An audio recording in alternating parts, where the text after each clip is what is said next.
Assalamualaikum warahmatullahi wabarakatuh dan shalom, salam sejahtera bagi kita semua. Terima kasih atas kesempatannya. Saya Sri Dianti, perwakilan dari kelompok 8, akan membahas tentang organisasi pembelajar. Langsung saja, jenis pembelajaran organisasi dalam konteks ini terbagi atas 3 jenis pembelajaran. Yang pertama, pembelajaran fungsional, dan yang kedua, pembelajaran taktis, dan yang ketiga, pembelajaran strategis. Yang pertama, pembelajaran fungsional. Di sini kita dapat melihat bahwa akumulasi pengalaman dan pembelajaran terjadi dengan mempelajari hal-hal baru. Pembelajaran jenis ini berkontribusi terhadap pengelolaan kapasitas organisasi dasar, strategi bersaing, dan alokasi sumber daya. Kemudian yang kedua, pembelajaran taktis.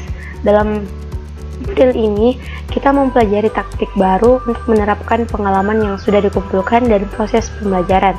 Kita menciptakan model baru untuk peristiwa-peristiwa yang tidak diharapkan sehingga berpengaruh terhadap pembuatan keputusan dengan memodifikasi atau memperbaiki aturan-aturan pembuatan keputusan. Kemudian yang kedua, pembelajaran strategis. Pembelajaran jenis ini kita mengembangkan dan mempelajari pandangan-pandangan baru dalam kaitannya dengan lingkungan fungsional organisasi atau pandangan dunia. Kemudian pada teori belajar juga terbagi atas 3. Yang pertama, sosial atau observational learning theory, kemudian yang kedua, action learning, dan yang ketiga, transformative learning, yang dimana sosial observational learning theory ini menekankan bahwa orang belajar dengan mengamati orang lain atau model yang mereka yakini kredibel atau bisa dipercaya dan berpengetahuan. Kemudian menurut teori, mempelajari keterampilan atau perilaku baru berasal dari yang pertama, secara langsung mengalami akibat penggunaan perilaku atau keterampilan baru, atau yang kedua, proses mengamati orang lain dan melihat konsekuensi perilaku mereka. Kemudian yang kedua yaitu action learning. Action learning adalah proses maupun program yang handal yang melibatkan kelompok kecil orang dalam memecahkan masalah-masalah nyata dan pada saat yang sama berfokus pada apa yang sedang mereka pelajari dan bagaimana pembelajaran mereka memberikan manfaat kepada setiap anggota, kelompok, dan organisasi secara keseluruhan. Adapun manfaat dari action learning sebagai berikut, teman-teman bisa melihat bahwa pembelajaran action learning ini manfaatnya pembelajaran bersama di seluruh level organisasi, kemudian kesadaran diri dan kepercayaan diri yang lebih besar disebabkan wawasan baru dan umpan balik. Kemudian yang ketiga, kemampuan mengajukan pertanyaan baru dan lebih reflektif. Kemudian yang keempat, komunikasi dan kerja tim yang meningkat.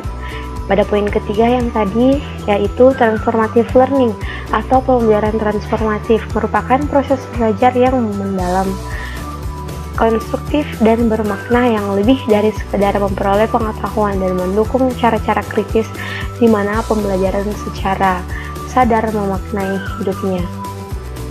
Pembelajaran transformatif melibatkan 2 jenis pembelajaran. Yang pertama, pembelajaran instrumental dan pembelajaran komunikatif. Pembelajaran instrumental ini berfokus pada mengubah lingkungan melalui pemecahan masalah, berorientasi kepada tugas. Kemudian, pembelajaran komunikatif. Pembelajaran komunikatif meliputi tentang bagaimana mengkomunikasikan kebutuhan, pemikiran, perasaan, nilai, dan keinginannya kepada orang lain. Kemudian pada slide ini membahas tentang hasil belajar yang terdiri atas 5 poin. Yang pertama, informasi verbal, kedua, kecakapan intelektual, kemudian kecakapan gerak, sikap, strategi kognitif, yang dimana yang pertama yaitu informasi verbal meliputi nama atau label, fakta, dan sejumlah pengetahuan. Informasi verbal mencakup pengetahuan khusus yang dibutuhkan pengawal dalam pekerjaannya. Kemudian yang kedua, kecakapan intelektual, yang dimana meliputi konsep dan peraturan. Konsep dan peraturan sangat penting dalam melayani pemecahan masalah, melayani pelanggan, dan menciptakan produk. Kemudian yang ketiga, kecakapan gerak.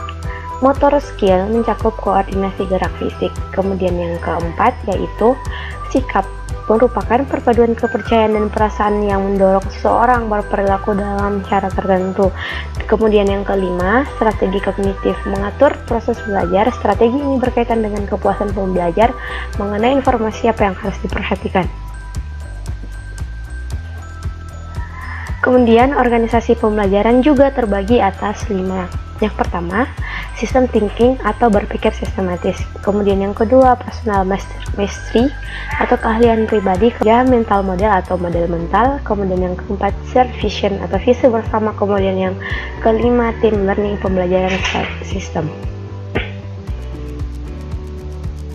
Yang pertama, sistem thinking, berpikir sistematis, merupakan disiplin untuk melihat secara keseluruhan dan kerangka kerja untuk meninjau keterkaitan dibanding sesuatu yang berdiri sendiri. Kemudian yang kedua, personal mastery atau keahlian pribadi.